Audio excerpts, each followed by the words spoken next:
de Maracaibo, Estado Zulia. Oscar, gracias Oscar por conectarte. Francielena desde Barranquilla, un saludo y un beso muy grande, Francielena. Milton Vanegas desde Envigado, Antioquia. Gracias, Milton, por acompañarnos.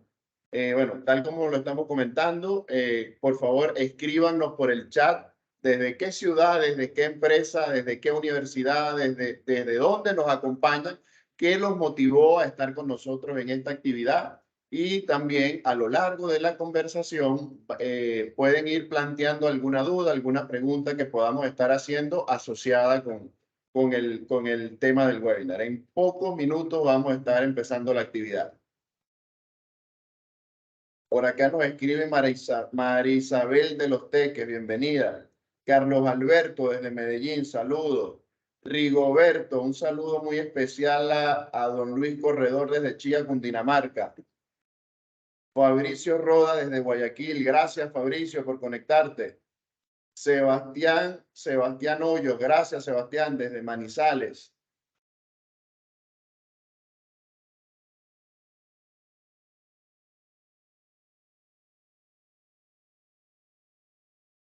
Por acá nos escriben desde Puerto La Cruz, Diana, estudiante de Ingeniería Química. Diana, estudiante de la Universidad de Oriente. Un saludo muy especial a todos los compañeros de la Universidad de Oriente que se están conectando.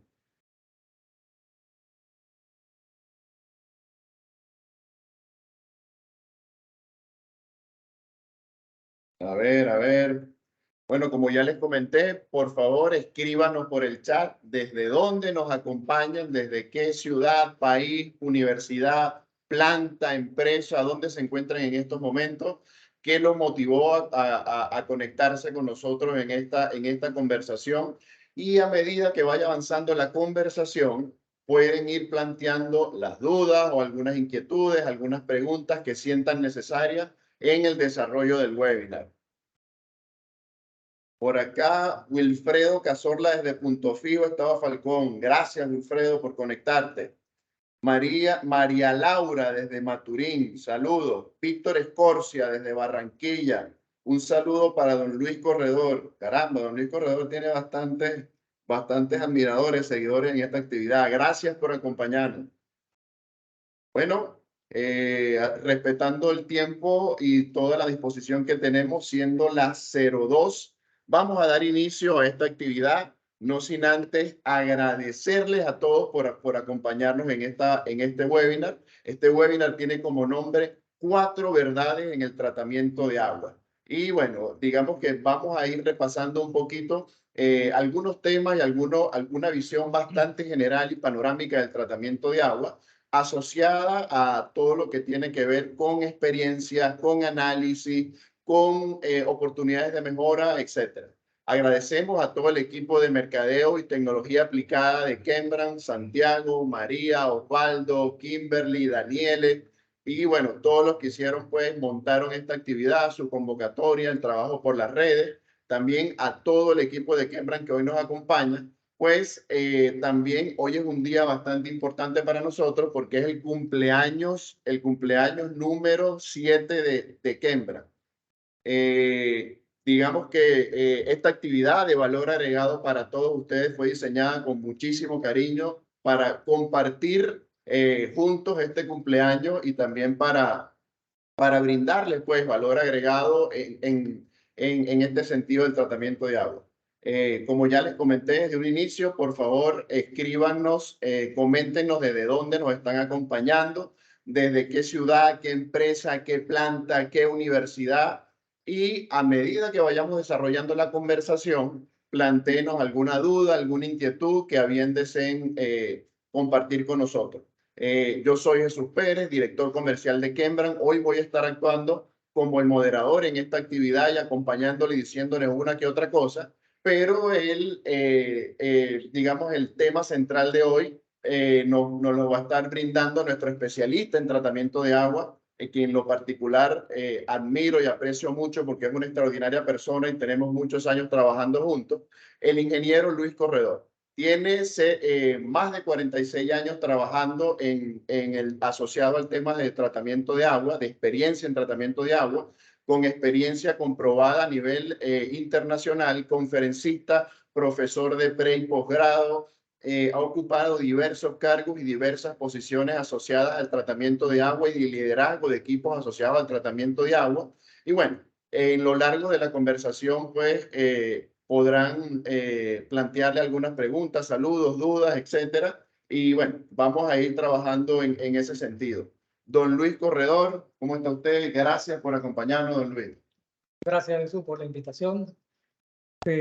Bueno, la idea de hoy es, con el tema 4, ¿verdad? En el tratamiento de agua, mostrar una visión general del tratamiento de agua y de su impacto para mostrar la complejidad del mismo. Y aunque disponemos de muy poco tiempo, espero que este objetivo se logre. Entonces, lo primero que nosotros, a ver, nos cambia la lámina. Detalle. Ya vamos a chequear aquí un momentico.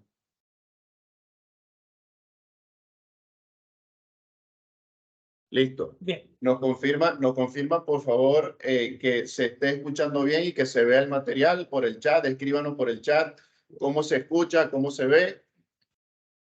Perfecto, nos dicen como acá. Bueno, entonces, don Luis, ¿qué contenido tenemos preparado para hoy en esta actividad? Tenemos un contenido bastante breve que lo hemos dividido en temas de A4 para facilitar el trabajo, ¿no? Vamos a empezar con 4 desafíos que normalmente nos encontramos al trabajar con tratamiento de agua. Esto lo asociamos también a las 4 impurezas que todos conocemos sobre que contiene normalmente el agua. Vamos a presentar 4 oportunidades de mejora basadas en los 4 errores que son muy comunes a la hora de analizar un agua. Vamos a hablar brevemente también de los problemas asociados al uso del agua, que son 4 ya conocidos por todos. También voy a tocar un poco el tema de qué requisitos se requieren para entender los problemas, resolverlos de manera exitosa, y también vamos a dividirlo en 4 requisitos básicos. Y finalmente, pues vamos a cerrar con 4 casos de éxito. Perfecto. Uno de cada área. Perfecto. Queremos hacer también una pequeña acotación. Estamos recibiendo algunos comentarios por el chat. Primero, revisen la conexión a Internet. Tenemos una sugerencia. Cerremos cualquier aplicación que estemos usando en el celular o en la computadora para no consumir tanto ancho de banda. Comparte este enlace con quien consideres le va a ser útil y va a ser bastante necesario. Y bueno, acompáñenos con su mayor actitud de aprendizaje y con todas las ganas que tengamos de aprender un poquito de tratamiento de agua. Reviso por acá rápidamente el chat.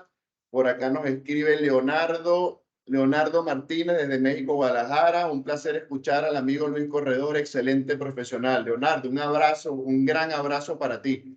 Domingo desde Barinas, nos escribe Juan Salazar. Nos confirman que se ve y se escucha perfectamente. Entonces, cualquier interrupción que tengamos, salgamos de la reunión y volvamos a entrar.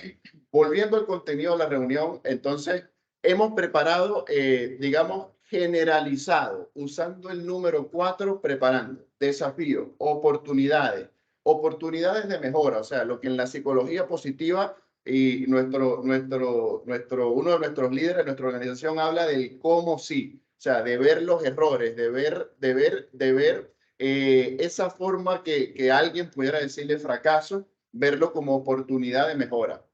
Los problemas asociados, los requisitos básicos y cómo esos problemas asociados han sido resueltos a través de casos de éxito que vamos a estar compartiendo con nuestra audiencia. Adelante, don Luis. Me gusta empezar siempre con un pensamiento relacionado con el agua. Todo se origina a partir del agua, todo continúa existiendo a través del agua.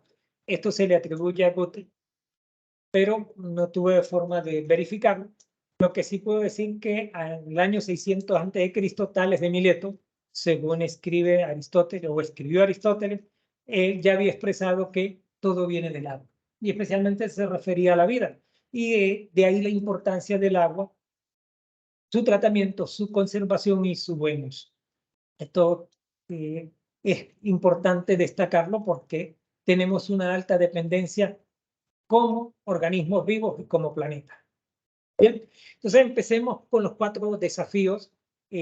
Son muchos, pusimos quizás los 4 más importantes, y el número 1 de estos desafíos tiene que ver con el conocimiento.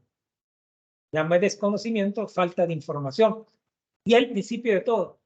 Y esta falta de información puede ir desde el hombre que toma la muestra o la persona que toma la muestra hasta la alta gerencia que debe tomar decisiones relacionadas con el tratamiento del agua.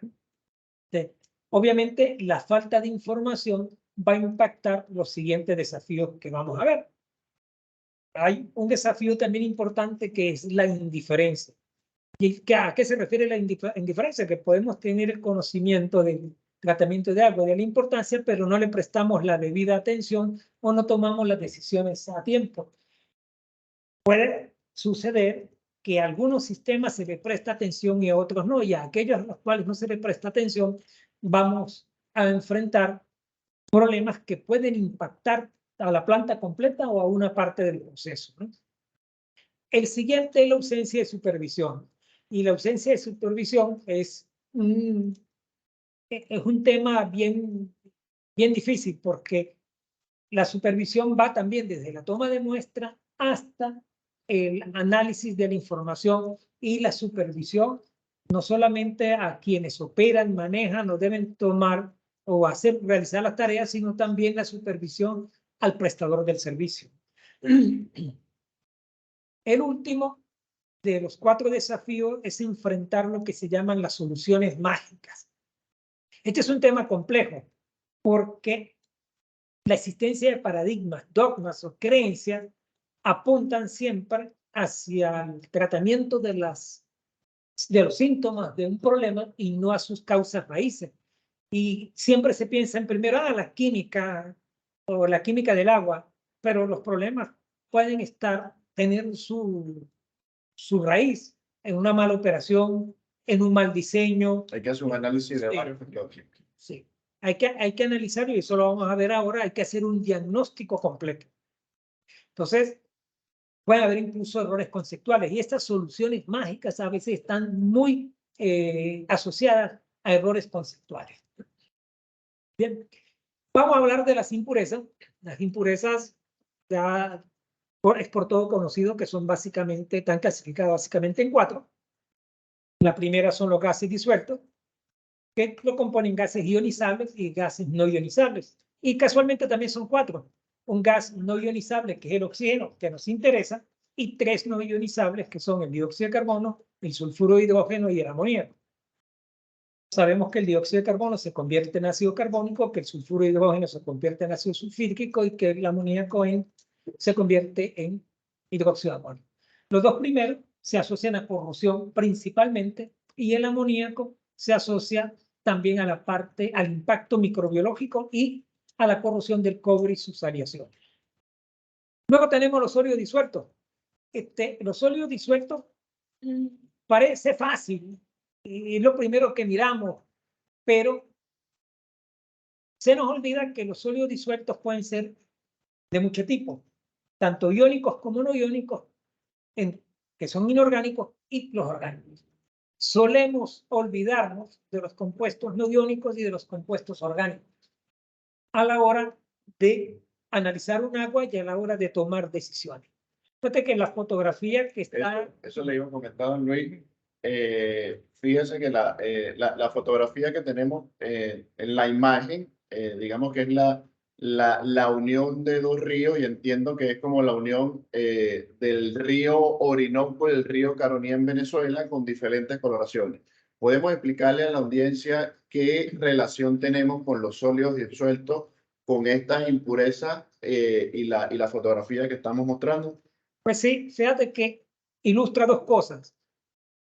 No solamente 2 aguas diferentes en cuanto a sólidos disueltos, sino 2 aguas diferentes en cuanto a sólidos suspendidos. El agua de la izquierda, la del río Caroní, es un agua con un alto contenido de orgánicos disueltos, o sea, en solución, con muy baja conductividad. Y el lado derecho es el río Orinoco, un agua que, como muestra la fotografía, contiene un tiene un alto contenido de sólidos suspendidos, sólidos particularmente coloidales, también no coloidales. El agua del lado izquierdo debe ser manejada de una manera completamente diferente a la del lado derecho. ¿Por qué? Porque tienen características muy diferentes en cuanto a contenido de materia orgánica, contenido de color dado por la materia orgánica y en cuanto a sólidos suspendidos. Y también una pequeña diferencia en cuanto a contenido mineral. El agua del río Caroní es de muy, muy bajo contenido mineral. El agua del río Orinoco también es de bajo contenido mineral, pero no tanto como el río Caroní. Y finalmente, bueno, los sólidos coloidales y no coloidales son relativamente fáciles de tratar, pues se remueven por medios mecánicos, medios químicos y mecánicos. Los no coloidales básicamente por sedimentación, una filtración simple, y los coloidales por diferentes medios. Cuando se presenta un problema, si estos sólidos suspendidos no vienen de la fuente o del medio ambiente, sino que provienen de una fuga del proceso. Entonces, aquí determinar la causa y resolverla a veces es un tanto complejo. Claro, y vale destacar, don Luis, que pues, las impurezas tienen que ver con el contenido que tenga en el agua en su estado natural y los contaminantes cuando ésta es manipulada o tratada según algún proceso del hombre. Esa es, digamos, la gran diferencia en esto. Aprovecho para comentarles a todos en el chat, pueden hacernos sus preguntas, dudas, que a medida que vayamos avanzando en la conversación, vamos a irla contestando. Entonces, los invito a todos a participar enérgicamente en el chat y bueno, también coméntenos desde dónde nos están acompañando, qué empresa, qué universidad, qué ciudad, qué país. Y bueno, vamos a estar leyendo sus comentarios en la medida de las posibilidades a través del chat. Bueno, el tema de los organismos vivos, para continuar, es bastante complejo también. Y en general, siempre cuando trabajamos con agua nos centramos en los organismos que caen dentro del reino de los protistas, que son bacterias principalmente, pero nos olvidamos de hongos, animales y plantas pluricelulares. Y esto en algunos casos puede ser muy complejo porque algunos tratamos de resolver el problema por los métodos tradicionales de los biocidas que normalmente no funcionan. Entonces, aunque les suene extraño a algunos, yo me he encontrado, muchos de ustedes se han encontrado con problemas que escapan de la parte microbiológica y pasan a la parte macrobiológica, especialmente los sistemas de agua de un solo paso que usan agua de mar, agua de un gran río o de un lago. Bien, vamos ahora a las oportunidades de mejora. Los errores que cometemos suelen ser muchos, pero son grandes oportunidades de mejora. Hablaremos ahora de los que consideramos que son los más importantes.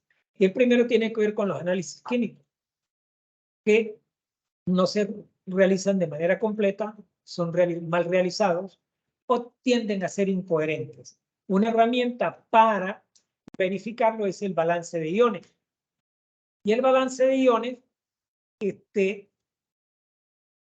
no se hace normalmente, a pesar de que es relativamente fácil hacerlo, o de que en el mercado o en las redes puedes conseguir herramientas que facilitan el balance de iones.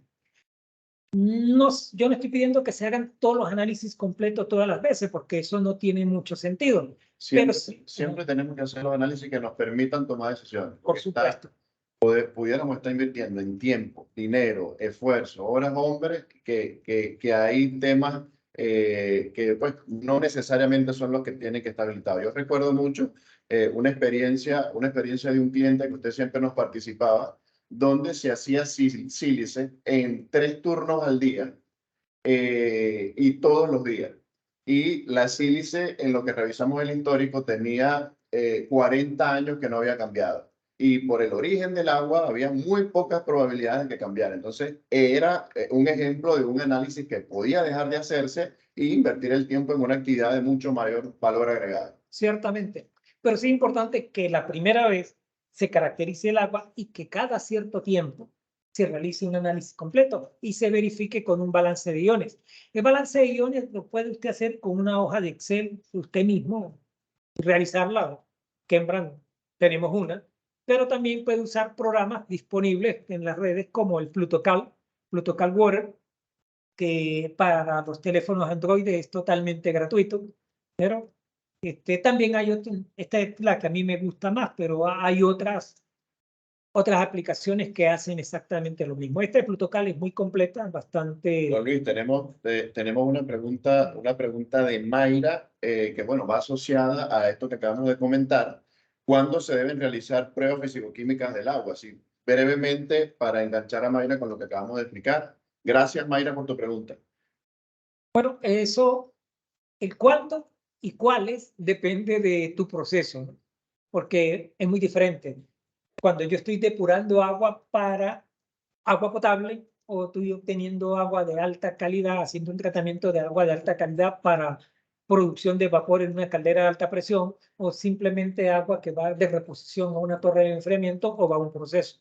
Entonces, aquí va a depender muchísimo de la fuente, porque no es lo mismo el agua del río Caroní que acabamos de ver y el río Orinoco, y los análisis son distintos o tienen que ser distintos porque las características son distintas, el proceso de tratamiento que debo hacerle y el uso.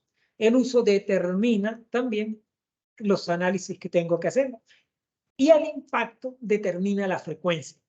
En algunos casos habría que hacer análisis por turno, en otros con hacerlos una vez a la semana es más que suficiente. Pero eso depende de cada proceso en particular. Listo, gracias, don Luis. Bueno, los invito nuevamente, usemos la herramienta del chat para plantear dudas, cualquier sugerencia, comentario, inquietud que tengamos, aprovechemos para compartir juntos y para interactuar en esta actividad.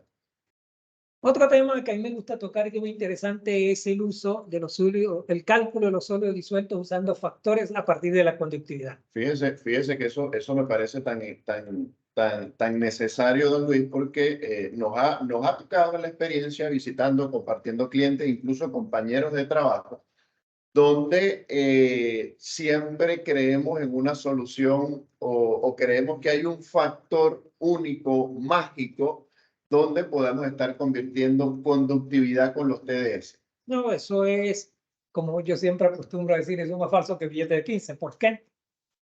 Porque hay aguas de bajo contenido, las aguas de bajo contenido mineral, como el río Caroní, como un condensado, como un agua de lluvia, que tienen una conductividad completamente diferente a lo que se pudiera encontrar por un factor constante.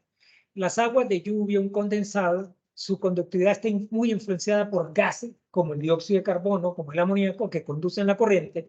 Y en el caso, por ejemplo, del río Caroní, tenemos sólidos disueltos, como la materia orgánica que vieron en la fotografía y la sílice, que son sólidos disueltos que no conducen la corriente. En el caso del río Caroní, tenemos unas conductividades alrededor de los 15 microsiemens. Cuando tú haces el análisis gravimétrico, encuentras que los sólidos totales disueltos están por arriba de 30 a 35 partes por millón.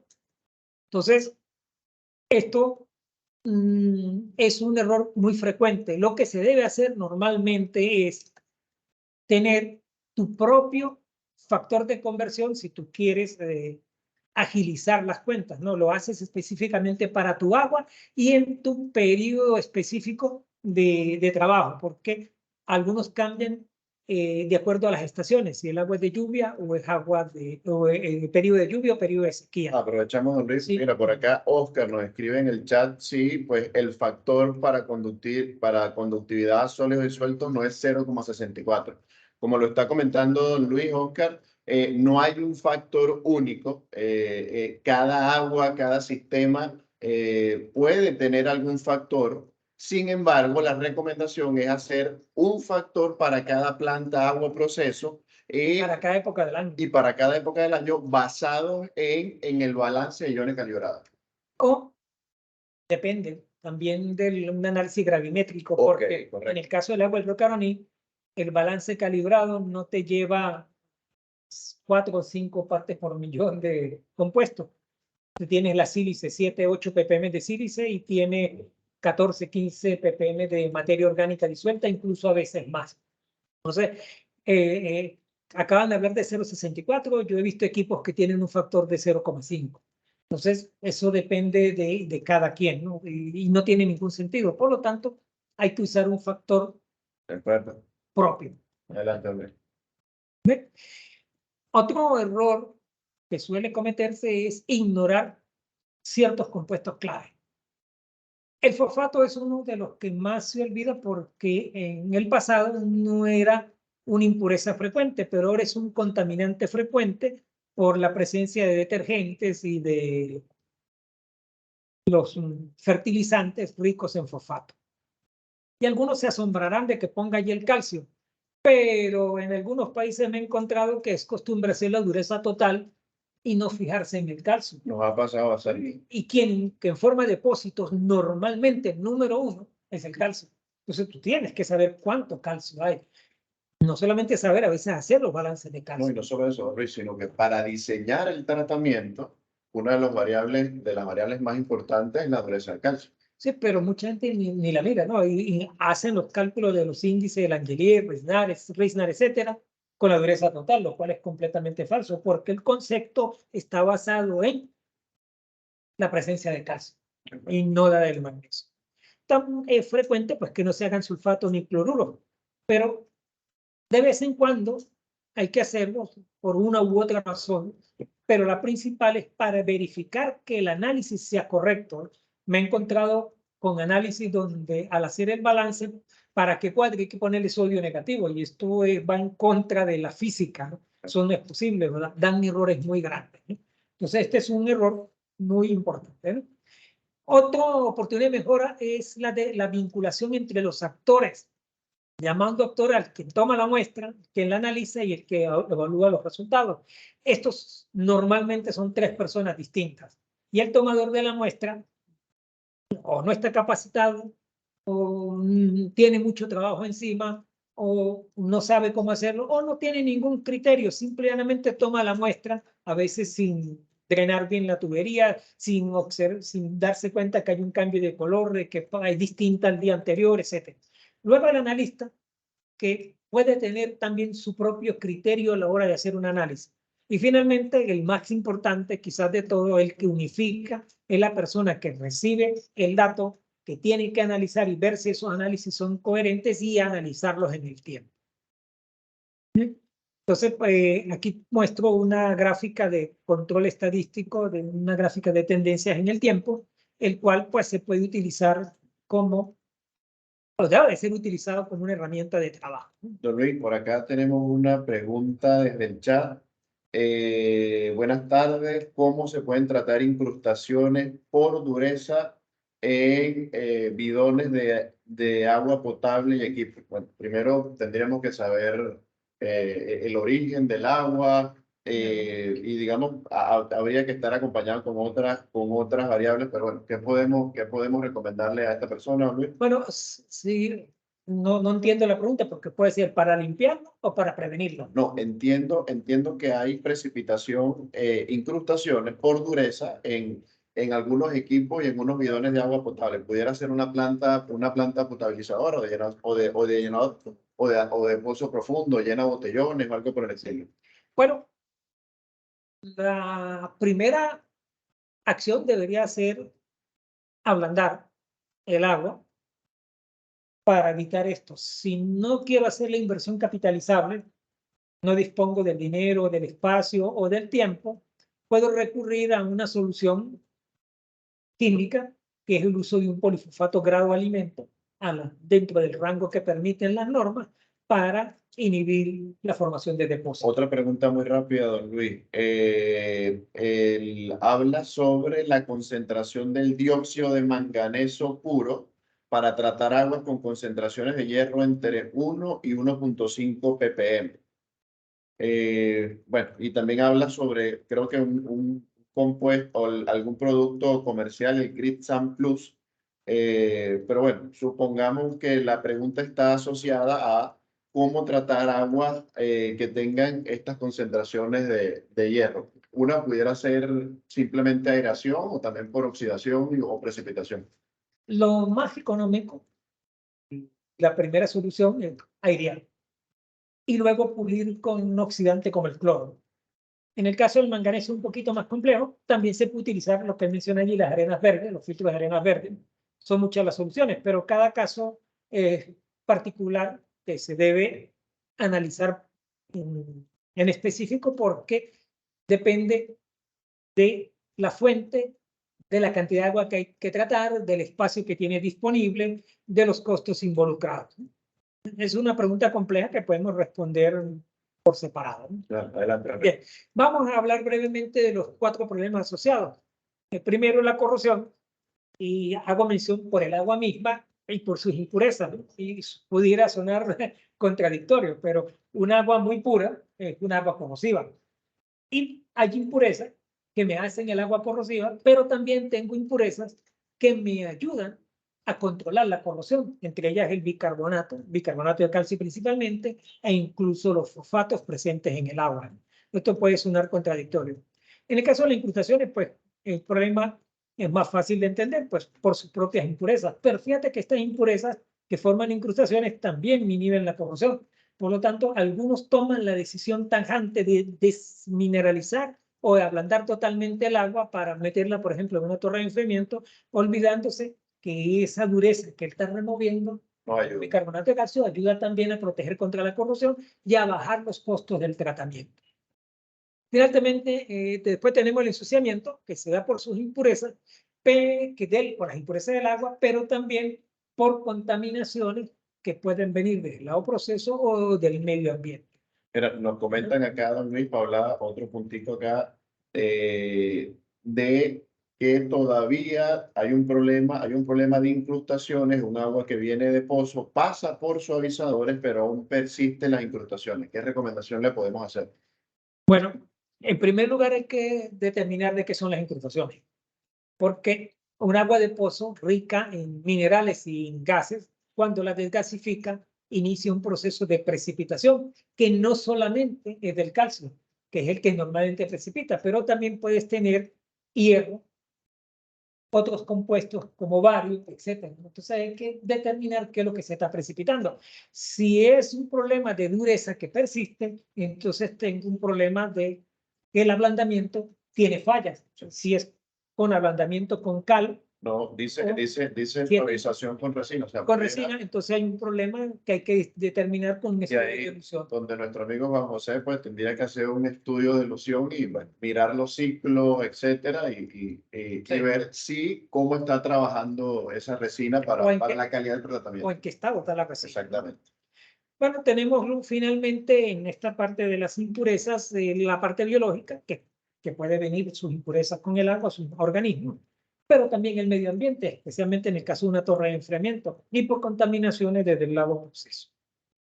Bien, ¿cuáles serían los 4 requisitos básicos para atacar estos problemas? Estos requisitos básicos, vamos a hablar muy brevemente de ellos, pero se requieren, entre otras cosas, conocimientos de química, de microbiología, de ciencia de los materiales, de transferencia de calor, sistema integrado de gestión, operaciones unitarias, etc. Pero bueno, vamos a ir por desde lo más básico hasta lo más complejo. Sí. Química del agua. No solamente conocer la química del agua, sino la química de los procesos de pretratamiento, que llamo aquí depuración o adecuación, ¿no? La química que resulta de la interacción del agua con su medio en el cual está pasando, ya sea una tubería, un intercambiador de calor, una caldera, y también con los usos que yo le voy a dar al agua. Otro requisito básico es el conocimiento profundo de los procesos involucrados y del uso del agua. Y esto es importante porque quien conoce mejor el proceso es el usuario. Y el usuario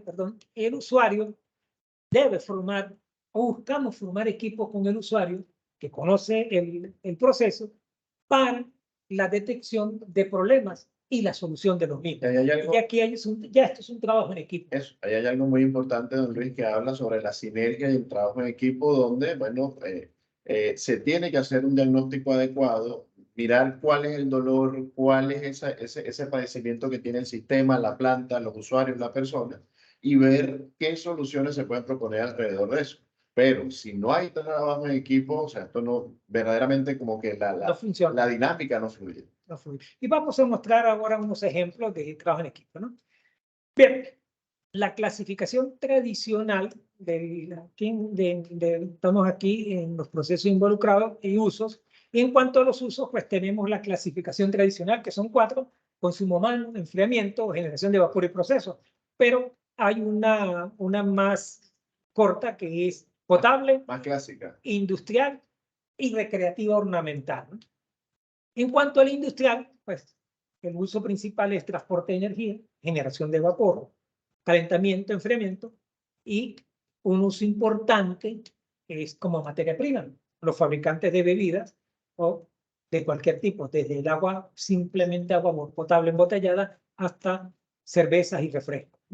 El agua también tiene uso industrial como transporte de materiales y otros procesos.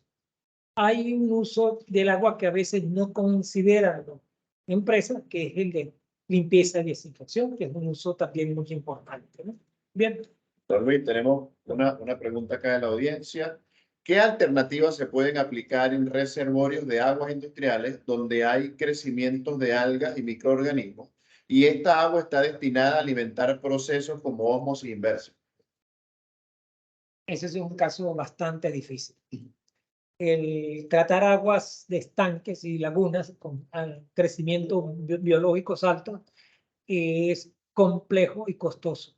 Recientemente se desarrolló una tecnología, yo lo distribuí entre nuestro personal, que tiene que ver con sí, emisión de microondas para el control, porque utilizar químicos es altamente costoso y poco eficiente. Los hay, y algunos ya están prohibidos por ser altamente tóxicos, ¿no? Entonces se han estado trabajando en tecnologías que tienen que ver con el control con microondas, con radiación, más que con cualquier otra cosa, ¿no? Ese es un tema bastante complicado. De acuerdo. Lo que hacen en algunas plantas es pasarla a un tanque, y de esos tanques a un proceso de filtración, tratamiento, etcétera, porque tratarlo en la propia laguna es costoso y complicado. Bueno, entonces vamos a recomendarle a esta persona, acompáñanos hasta el final porque vas a encontrar nuestros correos de contacto, el número de teléfono y pues pudiéramos coordinar sin ningún problema alguna visita a las instalaciones y ayudarte desde un punto de vista mucho más cercano y específico, que quizás por el webinar solo podamos dar un diagnóstico o una herramienta muy preliminar por una pregunta de tanta profundidad. Seguimos, don Luis. Sí, el tercer requisito básico es el uso de herramientas para el control y diagnóstico. Estas herramientas empiezan con la número 1, que es la capacitación, que es muy obvia, que es la capacitación de los usuarios y los supervisores. El empleo de reactivos para realizar los análisis de reactivos de calidad, instrumentos de medición, equipos de alimentación y control, control estadístico de proceso, programas de simulación y seguimiento. Todas estas herramientas son suministradas por Kembra a sus clientes y usuarios. Entre los programas de simulación y seguimiento, pues, como ya le hemos mencionado, el control estadístico para el CEL de la empresa BPI Consulting. Tenemos el Water Cycle, el Downhole y el HydroDose, que son de French Creek Software para sistemas de enfriamiento, agua de inyección o osmosis inversa, y el KB365, que es un programa de servicio en línea de Kembra. Para diseño y tratamiento. Y el último y más importante, antes de pasar a los casos de éxito, también tan importante como los otros 3, son los productos aplicados. El conocimiento profundo de los productos, en este caso nuestro, los Kembra, tanto para el pretratamiento como para minimizar los problemas asociados al uso del agua. Hay una analogía muy simpática que usted siempre hace, don Luis, del trabajo del water doctor y del doctor propiamente dicho de la medicina, que cómo es esa relación entre el médico y la medicina y cómo es la relación del especialista de tratamiento del agua con el agua. Si puede hablar un poquito de eso. Sí. Bueno, tiene que ver con lo que hemos hablado, ¿no? ¿Qué es lo primero que hace un médico cuando tú vas a la consulta? Por primera vez te hacen una historia. Este trabajo lo hacemos nosotros también. Recogemos la información del usuario. ¿Cuál es el siguiente paso? Te auscultan. Nosotros vamos e inspeccionamos la planta, los equipos y los análisis que se han hecho a la fecha. Y para completar la información o para el diagnóstico, para realizar el diagnóstico, el médico te manda a hacer análisis de sangre, de orina, tomografía, etcétera. Nosotros hacemos nuestro análisis de agua, a veces tenemos que tomar una muestra, analizar esa muestra, podemos hacer análisis de metalúrgicos, análisis metalográficos, análisis de depósitos, etcétera. Y finalmente, el médico te recomienda una medicina, que en este caso nosotros recomendamos no solamente una medicina, sino toda una serie de actividades que pueden incluir dietas o cambios en el régimen alimenticio, además de los medicamentos, cambios en tu vida. Y esto parte de lo que hacemos nosotros también. Recomendamos hacer cambios operacionales, cambios en los productos o cambios en el programa de tratamiento, cambios en los controles y recomendamos los tratamientos que mejor se adaptan para resolver el problema. Y la diferencia, don Luis, de un médico y un brujo o un curandero. Obviamente, ¿no? La automedicación son las soluciones esas mágicas, ¿no? Porque lo que le sirve a una persona no le sirve a la otra y sucede en la planta. Nosotros vivimos la experiencia de una planta con la misma agua, el mismo proceso, gemelos, con resultados distintos. Aquí avanzo con una precisión que nos hacen en el chat. Sí, Kembran ha tenido y tiene aplicaciones en Guayana, en el estado de Bolívar, tiene experiencia en el sector siderúrgico, en el sector aluminio y también para el tema de agua potable. Cualquier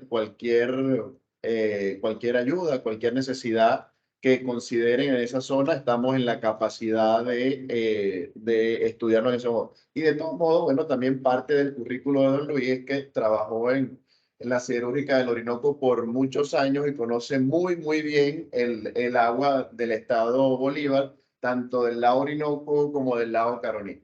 Entonces, bueno, ahora lo siguiente que vamos a revisar son 4 casos de éxito con los cuales se han resuelto los 4 principales desafíos. Recordemos que los desafíos que hemos visto hasta ahora son corrosión, incrustaciones, organismos vivos y incrustaciones. Entonces, bueno, ahora vamos a revisar cómo a través de experiencias de éxito se han podido resolver estos temas y qué caso puede ser familiar con nuestra planta, con nuestro oficio, con nuestro tratamiento. Y bueno, la invitación es a que continúen la interacción por el chat, continúen participando y vamos a ir respondiendo las preguntas asociadas al inicio de la presentación, a los chats, a la experiencia para irlas resolviendo poco a poco. Adelante, don Luis, vamos con la experiencia de éxito. La primera experiencia de éxito involucra conocimientos matemáticos, conocimientos de la química y un trabajo en equipo.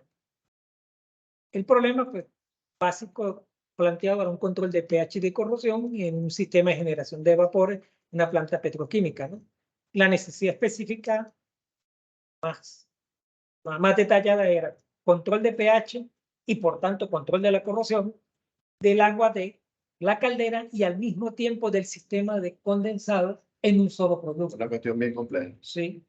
Y el trabajo de laboratorio y de investigación y de la unidad de mercado y tecnología con el laboratorio nos llevó a la formulación de una combinación de aminas neutralizantes para cumplir con el requisito exigido. Y logramos el control de pH y de la corrosión con una disminución del consumo histórico en un 10%. Y en general un control del 100% de los parámetros físico-químicos evaluados, evitando paradas de planta no planificadas. Aquí no se ve la complejidad de lo que se trabajó para llegar a esto. Y estas palabras no muestran lo que realmente se obtuvo. Y la imagen habla por sí sola. Pasamos de la situación de la izquierda a la situación de la derecha. Estos son resultados extraordinarios, producto de un trabajo profundo, de un trabajo de investigación bien sostenido. Bien. La segunda experiencia de éxito tiene que ver con incrustaciones severas en una caldera de una planta procesadora de alimentos. Aquí se hizo un diagnóstico, sí, bien producto del trabajo de nuestros ingenieros en campo. Se hizo un diagnóstico profundo. Lo primero que encontramos fue fugas continuas de dureza. que el programa de tratamiento que aplicaban no era acorde con la calidad del agua y con la operación de las calderas. Había baja capacidad de ablandamiento de los suavizadores, por eso eran las fugas de dureza, fallas en el control, especialmente en los ciclos de concentración. El personal no tenía la capacitación suficiente y el servicio técnico en el área era muy pobre. Entonces, la solución, bueno, primero fue determinar en qué áreas y oportunidades de mejora había, en qué áreas había que mejorar y cuáles eran las oportunidades. Entonces, se formuló un programa de tratamiento acorde con la calidad del agua y con la operación. Se implantó un servicio técnico de Kembran, incluyendo estudios de elusión para el sistema de ablandamiento con resina. Como nos preguntaron. Como nos preguntamos. Se hizo capacitación al personal involucrado para ver la importancia del control. ¿Qué resultados se obtuvieron? Se redujo el espesor de las incrustaciones con el tratamiento continuo. Se ha mantenido la acción de limpieza del producto aún con fugas de dureza de hasta de 8 ppm como carbonato de calcio. Se eliminaron las paradas no programadas y además se mantiene el indicador de consumo por debajo de lo que lo pusimos en dólares por tonelada de vapor. Y aquí también el resultado es extraordinariamente bueno. La encontramos como se muestra en la fotografía del lado izquierdo y sin haber hecho aún limpiezas químicas, lentamente el producto ha limpiado. Obviamente llegamos a un punto donde ya estamos sobre las incrustaciones más viejas y más duras. De aquí en adelante la limpieza con el producto, que no es lo recomendable, debe ser muy lento. Sí, ya pasa a una intervención planificada, donde uno va a una limpieza mecánica o química. Ya no hay parada por falla. Y lo adicional de esto es que a la hora de limpiar se va a usar menos químicos, menos ácidos, menos tiempo, menos mano de obra y menos problemas de manejo de fuentes. Y a un costo, por supuesto, muchísimo mejor. Luego tenemos el tercer caso de éxito que tiene que ver con un sistema de enfriamiento en una planta de bebidas que tienen dos torres, una de madera y otra de PVC. El problema fundamental era un crecimiento microbiológico elevado con algas, hongos, bacterias formadoras de limón principalmente. El diagnóstico encontró que había un tratamiento con biocidas oxidantes que no era estable y no daba los resultados obtenidos. Y el personal no tenía la preparación suficiente y el servicio técnico prácticamente inexistente. La solución en este caso fue formular un producto de cromo-bromo estabilizado, el Bioquén 500, y implantar el servicio técnico que se requería para el logro del uso. Este Bioquén 500 de cloro-bromo estabilizado es un desarrollo de Kembran, producto de un trabajo entre la Unidad de Tecnología y Mercadeo y nuestro laboratorio de investigación en Santa Marta. Fue un trabajo en conjunto que duró más de un año, a pesar de que esto es una tecnología existente, conocida, no estaba accesible. Tratamos de comprarla a un dueño de esas patentes y no quiso suministrar la tecnología, no se arriesgó y quería que le compraran el producto, pero traer agua de Estados Unidos no es negocio porque es un producto que más del 75% es agua. Entonces, con el trabajo que hicimos, pues logramos desarrollar un producto y esta formulación dio un control del ensuciamiento biológico, pues se redujo la población de 5 millones de unidades formadoras de Colombia a menos de 10.000 desde el primer día de reacción. Se aumentó la eficiencia de los intercambiadores, tanto tipo efecto como camisas de enfriamiento. Se eliminaron las limpiezas manuales de la torre, que había que hacerlo con mucha frecuencia, y las paradas por ensuciamiento del equipo, porque se taponaban los intercambiadores de calor. Adicionalmente, el indicador de consumo, que también era muy importante porque estaban consumiendo, se mantiene tal cual se lo propusimos, incluso por debajo. Y vamos a mostrar cómo se ve el sistema. Después, ¿Cómo se veía? Bueno, aquí inicialmente del lado izquierdo se ve el lado, no sé si lo aprecian, el lado izquierdo está verde, del lado derecho marrón, hasta las rejillas que desvían el aire está sucia. Y pasamos a esto, que es bastante impresionante también, ¿no?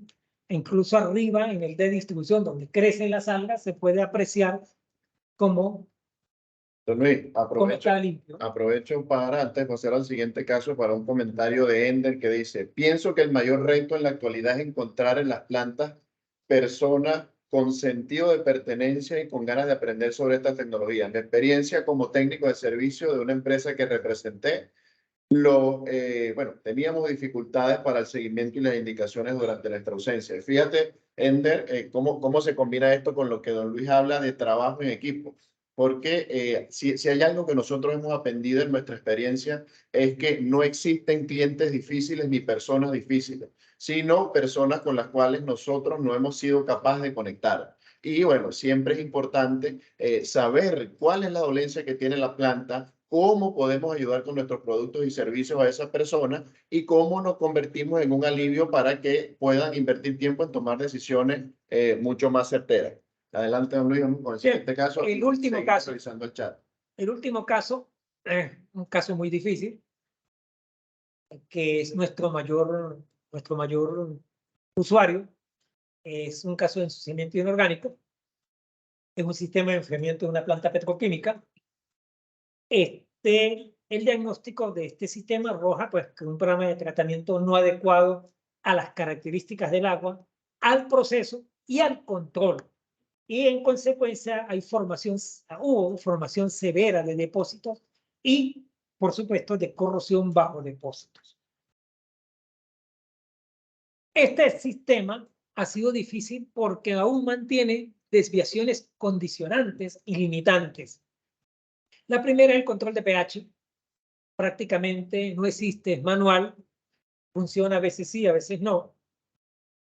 El suministro de cloro, la forma de hipoclorito para el control microbiológico es intermitente y eventualmente se aplica por choque y no en continuo. Hay fallas muy frecuentes en la reposición de los inventarios del tratamiento, por lo cual la planta se queda sin tratamiento químico. Hay fugas del lado proceso que alteran el pH y que generan subproductos insolubles. Estas fugas son consecuencias de la corrosión. La filtración colateral está fuera de servicio desde hace mucho tiempo. Hay incrustaciones y ensuciamiento previas al cambio del tratamiento. Y, como ya mencioné, rotura de los intercambiadores de calor, por corrosión bajo depósito. Y estos depósitos pues son de vieja data. Entonces, estos son una serie de limitantes. La solución, bueno, establecer un programa de tratamiento adaptado a las características del agua, a las características del proceso y a la forma en que se controla. En este caso, se desarrolló una línea completa, un programa que incluye un control de la corrosión, control de depósito, biodispersión y la aplicación de biocidas eventualmente cuando falla la parte de suministro de cloro. El problema es que además de fallar el suministro de cloro, a veces no cuentan con el inventario de los biocidas, entonces el problema pues, se agrava mucho más. Aún así, ha logrado limpieza lenta de los equipos y del relleno de la torre en operación. Y la tasa de corrosión está dentro de los límites de especificación la gran mayoría de las veces, a pesar de todas las fallas que se muestran en cuanto a suministro de productos, a cuanto a control de pH, etc. Entonces, en la fotografía de la izquierda muestra el relleno de la torre cuando nosotros iniciamos. Y la fotografía se puede ver, bueno, a lo mejor no se aprecia mucho, pero se puede ver que el relleno o el empaque está como impactado, salpicado por incrustaciones. Sí, y esto es un indicador. Si esto está así, que aquí el agua es relativamente fría y no hay intercambio de calores en la superficie, sino en el agua, ¿cómo pueden estar los equipos? Muchísimo peor. Bueno, los equipos con frecuencia, como se muestra en la fotografía de la derecha, pues se tienen que limpiar, ¿no? En lo que sale de allí normalmente es cloro, pero estas limpiezas son mecánicas, no son químicas, y la fotografía de la derecha muestra el equipo después de una limpieza, se ve que todavía tiene incrustaciones viejas y que debajo de esas incrustaciones pues van a persistir los problemas de corrosión bajo depósito y todavía problemas de intercambio de calor. Aún así, cuando el tratamiento se hace dentro de las especificaciones, como se puede apreciar en la fotografía de la izquierda, el relleno se limpió y los equipos se han ido limpiando. Cuando el tratamiento está dentro de especificaciones y se cumple con los residuales y con los rangos que se establecieron, pues se aprecian en muchísimo mejor estado. Bueno, yo para cerrar mi parte, siempre me gusta cerrar con este pensamiento de Leonardo da Vinci, que si hay que tratar con el agua, consulta primero la experiencia y después la razón. La experimentación no hierra nunca, solo nuestro juicio se equivoca al anticipar resultados que luego la experiencia no confirma. Leonardo da Vinci vivió en el siglo XVI. Hacía, además de ser pintor, inventor, poeta, etcétera, pues también hizo cálculos hidráulicos que con las herramientas de hoy apenas tienen un error del 4%, ¿no? Fíjate, don Luis, vamos a hacer algunos incisos para responder preguntas de la audiencia, leer los comentarios del chat. Por acá nos preguntan, don Luis, por favor, explica a los participantes sobre el mito que hay de esos equipos eléctricos que prometen cero incrustaciones. Por favor, aclarar si es un mito, una leyenda, una verdad o mentira. Ese es un tema muy viejo. Viene de los años 30 o 40. He visto la experiencia en el Oriente cuando existía la GOEN, en Ecuador. Recientemente en la WT alguien dijo, mira, tenían unos equipos electromagnéticos.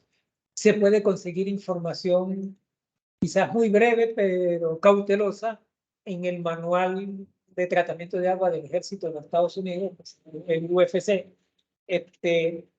Esos son tecnologías que cada cierto tiempo, tecnología entre comillas, ¿no? Equipos o aparatos que aparecen cada cierto tiempo dando soluciones milagrosas, pero que realmente no funcionan. Eso está comprobado. Hay equipos no químicos que caen dentro de la categoría de tratamientos no químicos del agua, ¿no? Existen muchos que sí funcionan, ¿no? Para el control de la corrosión, para remover compuestos, etcétera. Pero estos en particular nunca han podido demostrar que funcionan. Entonces va ganando el de los mitos. Por acá nos pregunta Rubén. Gracias por acompañarnos, Rubén, gran amigo. En el tratamiento de clorobromo estabilizado, ¿hubo formación de órganos clorados? No, en este caso no hay porque no es una aplicación para aguas potables, que es donde interesa la parte de órganos clorados, porque los órganos clorados son compuestos cancerígenos, la formación de trialometano es un problema. Cuando hay eso, yo siempre recomiendo ir por otros tratamientos como dióxido de cloro, que no forma compuestos de órganos clorados, o peróxido de hidrógeno, etc. Pero es la regla general usar cloro para el agua potable. Por acá también nos preguntan, en el caso de éxito de las incrustaciones en las calderas y la fotografía, ¿pueden estimar en qué rango de tiempo, don Luis, pasamos desde el punto A al punto B? Eso fue relativamente rápido. Demoró entre 2 y 3 meses apenas. Fue relativamente rápido. Yo tengo en tu caso una experiencia donde demoró mucho más. No es una actividad, no es una acción recomendable. En caso de una caldera pirotubular, sí, pero una acuatubular es un riesgo. No se recomienda normalmente para una acuatubular.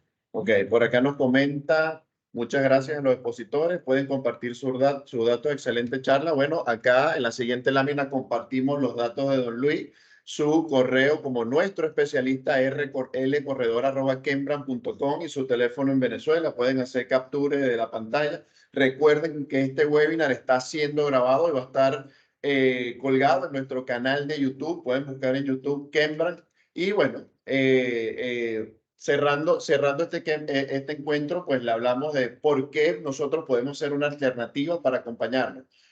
Contamos con especialistas como don Luis Corredor, estamos asociados a convertir su necesidad en nuestra prioridad. Somos una empresa certificada en calidad, seguridad y ambiente. nos enfocamos en la reducción de costos de nuestros clientes, en brindarles valor agregado, en tecnología, y somos fabricantes de todas las especialidades químicas de las que acabamos de comentar. Desde el punto de vista de enfriamiento, con toda la gama de productos, generación de vapor, separación líquido-sólido, que digamos que fue el paneo general de lo que hoy conocimos. Recuerden que estamos con plantas y operaciones comerciales en Venezuela, Colombia, Ecuador, Estados Unidos y Hong Kong, pero con la capacidad de atender cualquier mercado en América Latina, y bueno, donde bien se necesite de un aliado confiable, con experiencia, y que sea parte de la solución de sus problemas. Los invito a que por favor nos sigan por nuestras redes sociales, acá les aparecen en pantalla, para Instagram, Twitter, LinkedIn. Visiten también nuestra página web. Nuestro correo general para cualquier duda es info@kembran.com. Y bueno, el mío es jperez@kembran.com. Somos una nueva generación de productos y servicios. Hoy estamos celebrando nuestro cumpleaños número 7. Y bueno, les agradecemos a todos por participar. Vamos a leer otra pregunta de la audiencia. Por Instagram nos preguntan, don Luis, si es necesario hacerle análisis de dureza al agua de una caldera y por qué. Tremenda pregunta. Hacerle análisis de agua a una dureza es llover sobre mojado. No tiene ningún sentido. De hecho, fue eliminada de la lista de análisis que hay que hacerle a una caldera en el año 79. Estamos hablando de hace 43 años ya. Porque la dureza que tú analizas en la caldera ya está precipitada. Toda la dureza que entra a una caldera se precipita. Y entonces, cuando tú mides dureza de una caldera, estás midiendo parcialmente lo que está precipitada. Una parte se quedó pegada en la caldera, una parte salió con la purga, una parte la determina el versano. Entonces no tiene ningún sentido. Lo que tiene sentido es hacer la dureza en el agua de alimentación y verificar que el residual de tu químico que está usando, ya sea fosfato, quelato o un todo orgánico, esté disponible. Porque si yo tengo residual disponible, yo tengo la caldera protegida. Entonces no tiene sentido hacer ni hierro ni dureza en una caldera en una agua de caldera. Simplemente no sirve para nada. No es indicativo de que tú tengas un control o de que estás haciendo las cosas bien. Simplemente estás midiendo, y es normal, porque además los tratamientos con fosfato se utilizan para precipitar la dureza. Cuando tú analizas la dureza, también estás analizando la dureza asociada al tratamiento que empleaste para precipitarla. No tiene sentido. Bueno, para ir cerrando esta actividad, quiero agradecerles a todos en los distintos países que se conectaron, y voy a romper un poquito el protocolo de esta actividad y me voy a permitir leer algo que compartió una compañera hoy por el chat interno del equipo de Venezuela, asociado pues digamos al cumpleaños número 7 de nuestra organización. Abro comillas. Para quienes han tenido el gozo de ver crecer una planta, una mascota, un hijo, una empresa, entienden que para cada día se es más fuerte y se necesitan de ciertos estímulos, inyecciones de amor, de adrenalina, de felicidad, de pasión y conocimiento. Y no nos engañemos, porque también aplican decepciones y momentos tristes, pero con la certeza de que cada día se aprende un poquito más, y ese ser viviente o ese proyecto cada vez domina más el arte de vivir, de convivir, es decir, simplemente ser. Para todos y para todos los compañeros de Kembran y para todos los que nos acompañaron en este momento, gracias por acompañarnos en este webinar. Gracias, Kimberly, por ese mensaje tan bonito que dejaste por el grupo que compartimos para toda la corporación.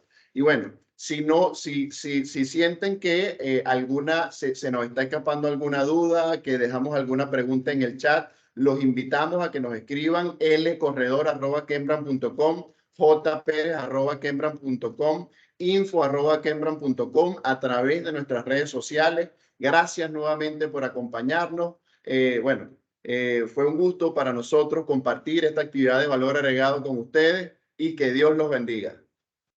Despídase, don Luis. Muchísimas gracias a todos por su participación y esperamos oírlos nuevamente. Chao. Chao.